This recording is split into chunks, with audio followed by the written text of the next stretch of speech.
So the Text-to-911 started in Jacksonville in July of 2017. And I was surprised with this number. But like I said before, we get on average 1 million to 1.5 million 911 calls every year. We average about 100 to 150 text to 911 every month. So since this started, we've only had 5,200 text to 911 messages sent since July of 2017. And you can text us from any location in Duval County, and it goes directly to us. Our 911 center will get you fire rescue, will get you emergency services, fire, whatever the case may be, or police. So if you have an emergency, they all come to us, whether it's something that's not police related at all. It's all going to go to the same place as a normal call would to 911. So essentially the same 911 operators who answer phones are the ones receiving the text messages.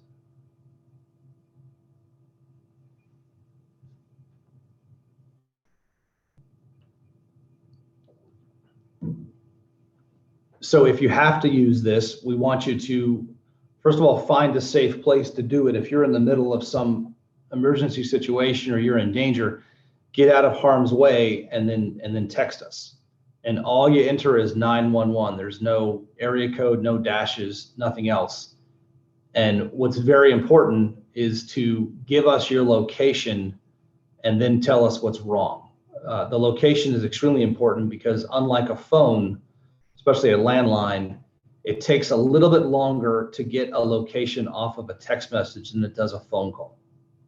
And when we're dealing with emergencies, a few seconds can be a big difference. And you will receive a text back from the operator. Like I said, always provide the location first. We can't send you anybody until we know where you are, and you providing that location is going to be a lot quicker than us trying to figure out through the towers and the signal where you might be. And I've got a map later on that I can show you to give you an idea what that looks like. And we want to confirm your location just to be absolutely sure. And then once we know where you are, we want to know what is wrong, whether it's fire or medical help. Like I said, all that is relayed to the Jacksonville Fire and Rescue Department. We have the 911 center, and then we transfer those requests directly to the emergency receiving officers at JFRD. And then there's another nonprofit, and the web address is on here. It's called Rapid SOS, and this is an application that you can sign up for if you have an Apple or Android, and it'll help us locate you a little bit quicker than just using the regular cellular technology.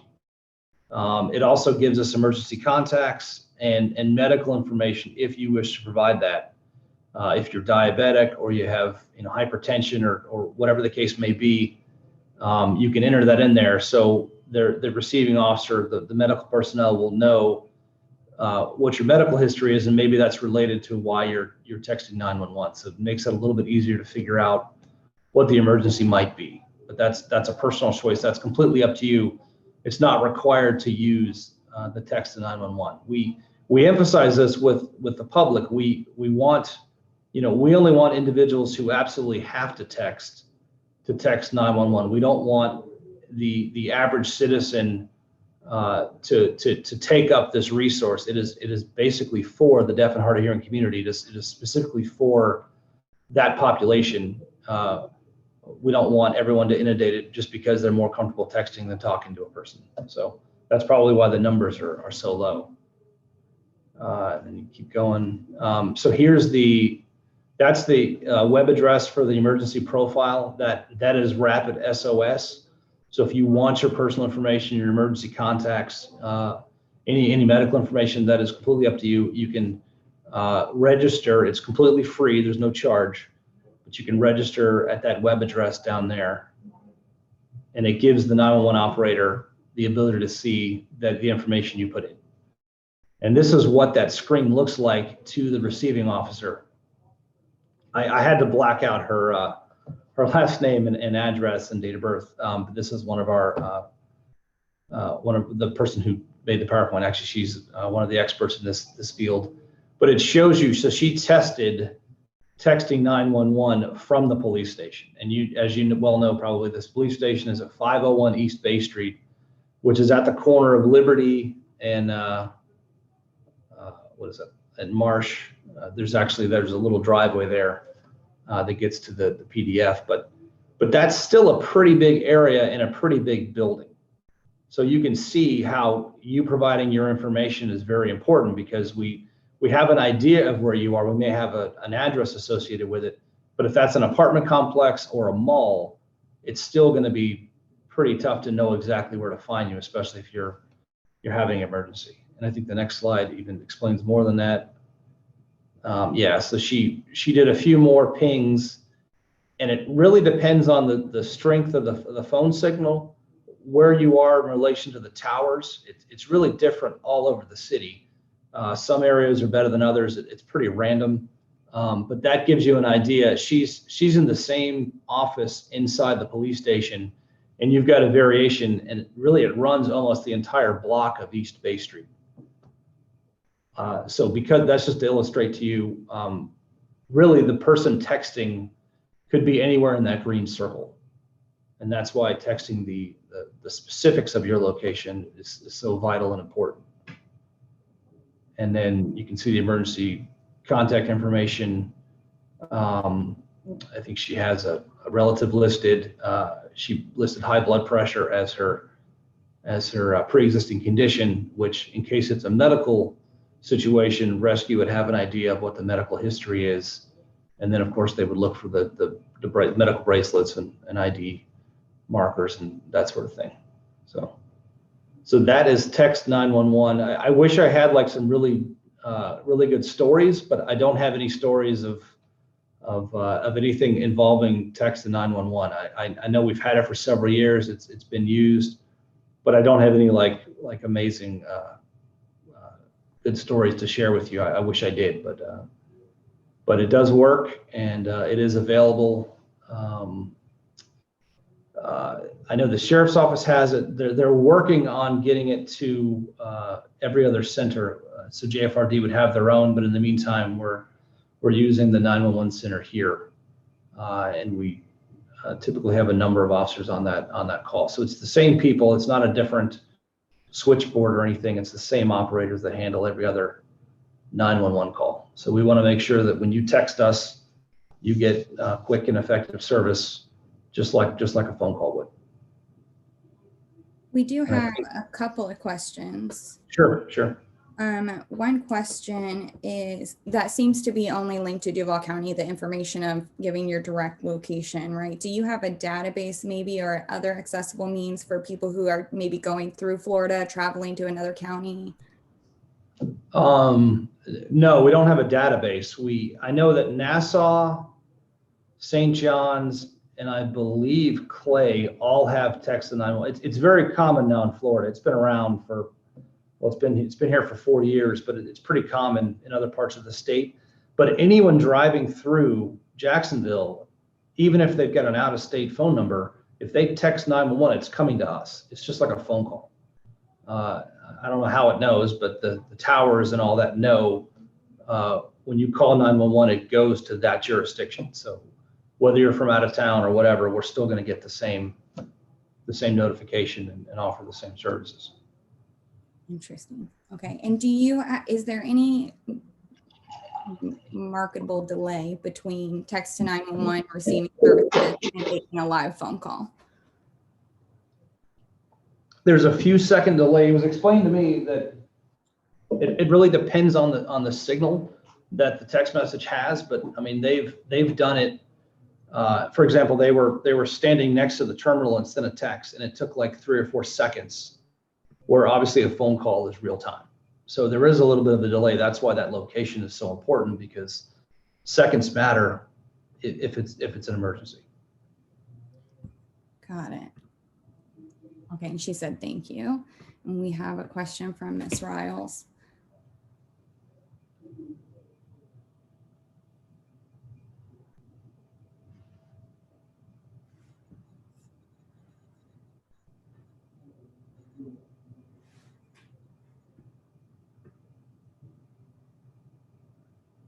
She's just, Joshua, can you see me? She's on the gallery view.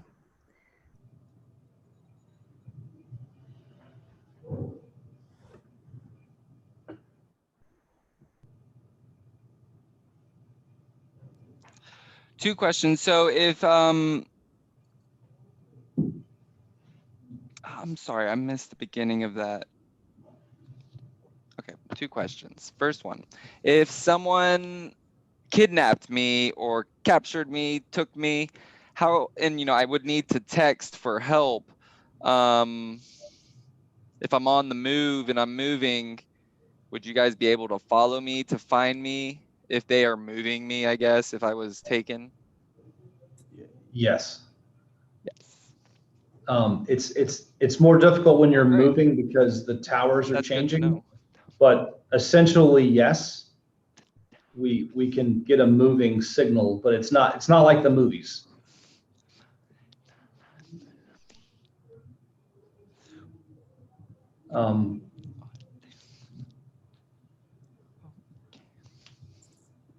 That's great.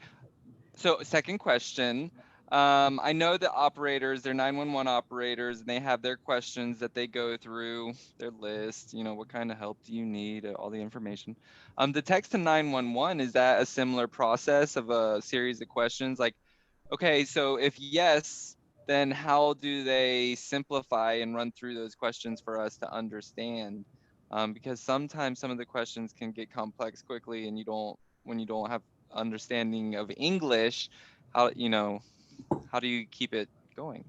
That's a challenge. I know that they get training on trying to keep it brief, and they're not going to get the same kind of detail as they would a phone call. So it's the main point is to figure out where you are, a general idea of what's happening, and then to get police there as soon as possible so they can then use some sort of effective communication to figure out what's going on. Sounds great. Yeah. Thank you for your answers and for answering my Sure. questions. Thanks for the questions.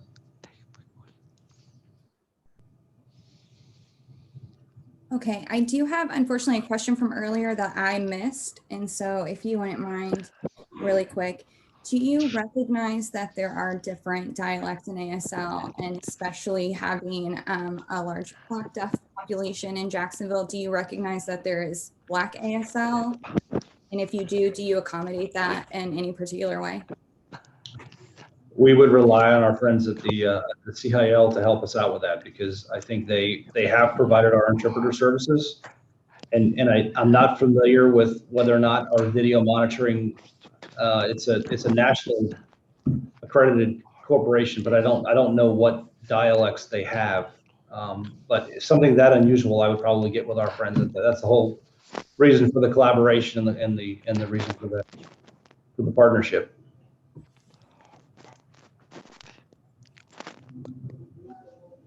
Yeah, that's a great answer.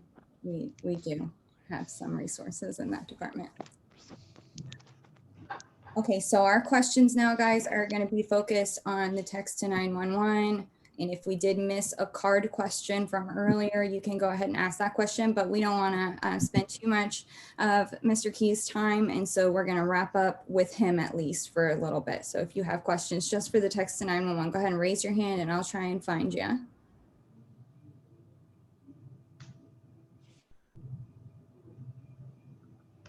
We have John.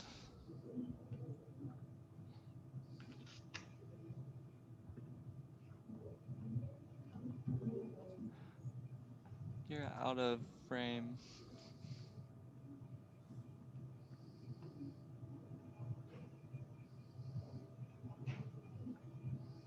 Can you lip read? Yeah. He said, we're very creative. So the best advice is for, that this applies to is to the handicapped and the senior citizens. We need each other. And that's the advice I would give to you. We need to be able to help and support each other. and the police in the past compared to now, that would be my best advice to you as you shift in your approach. Okay, thanks. Yeah. And he says, thank you very much.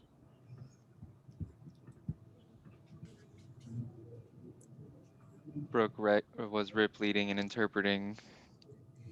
Maybe I should have interpreted what you said, Brooke. Okay, we have anyone else? You want to raise your hand, ask a question, an appropriate. And we got Miss Riles again. So what did John say? We didn't understand that. He said that the best advice I can give to the police working with handicapped and senior citizens is to help each other and recognize that we need each other to communicate. So in your practice with your force this point forward, I would take that advice with you to lean on each other and assist each other. That was the basic overall gist. Very good. Thank you. All right, I'm going to give the floor one more time. Any questions? Oh, Miss Riles again. She's on a roll. Okay. Well, I hope I'm not interrupting anyone else's questions if they want to ask them. I do know that the text to 911 is for emergencies, right? But suppose it's a non-emergency. Do we have something for that? You can call like you would any other phone call through the systems. Yes, but I mean through text, like a text to non-emergency line. No, we don't have that capability yet, but I mean, I wouldn't hesitate. I mean, we get lots of calls on 911. So if it's urgent, like let's say maybe it's a little short of an emergency, but it's urgent and you need someone and that's the only way to communicate, then just text us.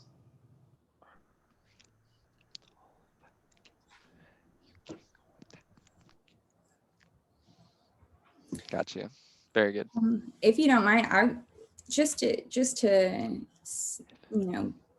put it out there for people who use a video phone and the video phone apps in order to communicate and make those phone calls like hearing people do, you have to have really good internet signal for that. You have to be in an area that has a good cell reception along with some good Wi-Fi data going on, data program on your phone. And so there's going to be, times where those deaf people are in situations that they don't have the high-speed capabilities for a video phone call, but they do have the texting cell phone signal capabilities to get to text 911. So where is the line that you guys would draw for leaning on the text to 911 service?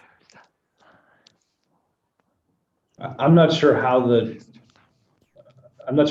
works. I know that if you need us, text us. That's the only way for a smartphone to work. Otherwise, you'd have to use your traditional phone methods. Okay, so there wouldn't be like punitive measures if you were to use text to 911 for a non-emergent call, but in a situation where you needed it. I've had people call 911 because there was a squirrel in their house. People call for all kinds of reasons. The only time it would be punitive is if you're making false 911 calls and you're creating some situation that would require us to run lights and sirens and it's completely false. That's the only time there's a penalty for making false 911 calls. Okay. I hope that differentiates. It does. Thank you. Okay. Okay, I have a question from Mr. Crooms, and it says, this is the first time I've heard of this text to 911 service, which is why I joined the Zoom today. Will the city be doing a citywide campaign to inform the public?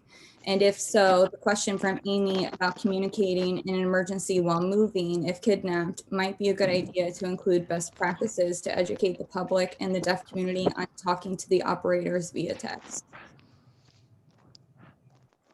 Do you have plans for a campaign of educational awareness for this service?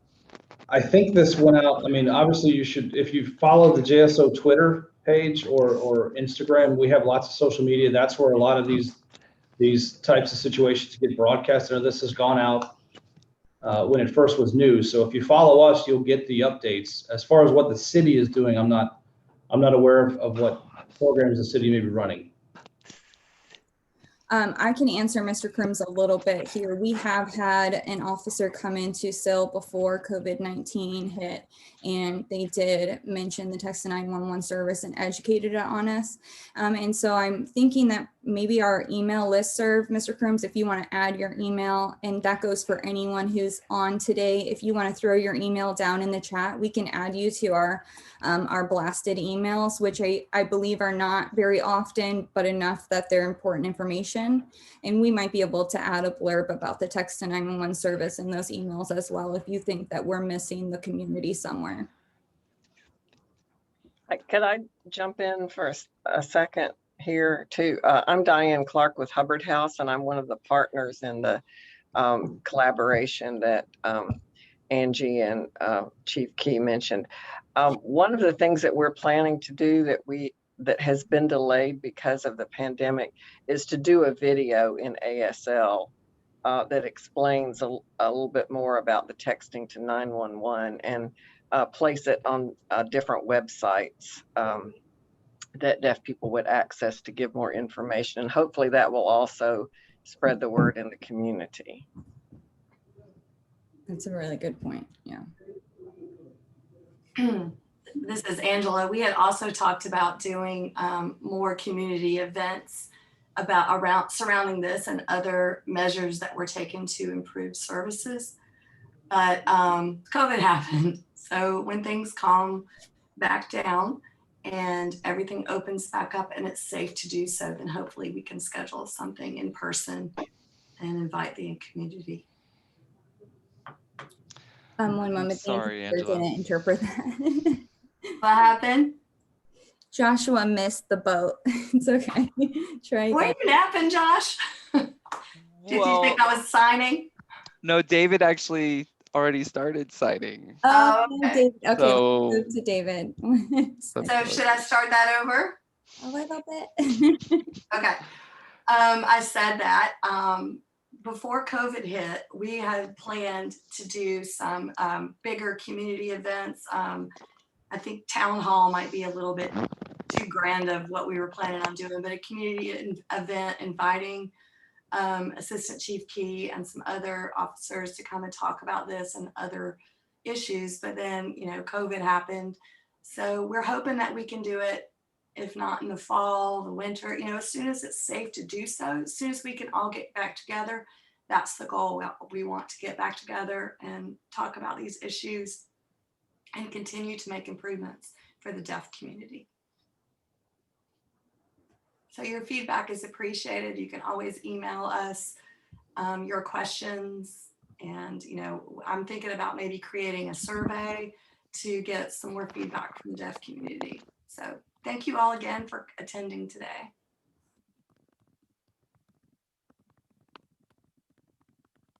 Should we let Brian go? Do you have any more questions for Assistant Chief Key? Yes, if we have any more questions, I can spotlight you. Go ahead and raise your hand if you have a question. Mr. John, I have asked him to chat us up instead of signing because we can't see him. So if you don't mind, go ahead and type in the chat for us so that we get your question.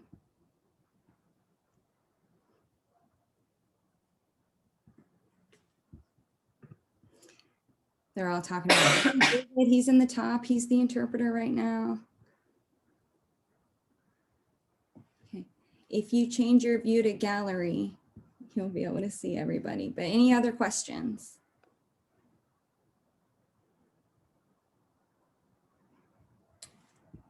Let me check my chat really quick. Okay, we do have one question. Do you believe that the card would be useful even when traveling out of state? If you were to have the card on you, why not use it with another officer? Does that seem reasonable? Sure, that sounds very reasonable because these aren't JSO, they aren't JSO specific. They're pretty much anything any officer would or driver would need or use. I mean, I think this is very close to whoever we copied it from. So And I can't remember what jurisdiction. I'd love to give them credit, but I don't remember who that was. Was it? I remember, I think it was, I remember one of our deaf consumers years ago gave me one of those from somewhere in Arizona, and I Okay. passed it on, but I don't know specifically. Gotcha. But yes, absolutely. Once you get one of these, take it with you, keep it in your car and Share it. share it. Yeah. Absolutely. Awesome. Okay, if we have any other questions before we let Mr. Key go ahead and raise your hand before we let him out. No, I don't see any other questions. Let me check my, oh, maybe one. Okay, nothing for you, officer. Thank you so much. Okay. Thank you very much. This was great. Thank you, AC Key. We'll see you soon. Okay. Take care. I appreciate it. Bye-bye. Have a good one.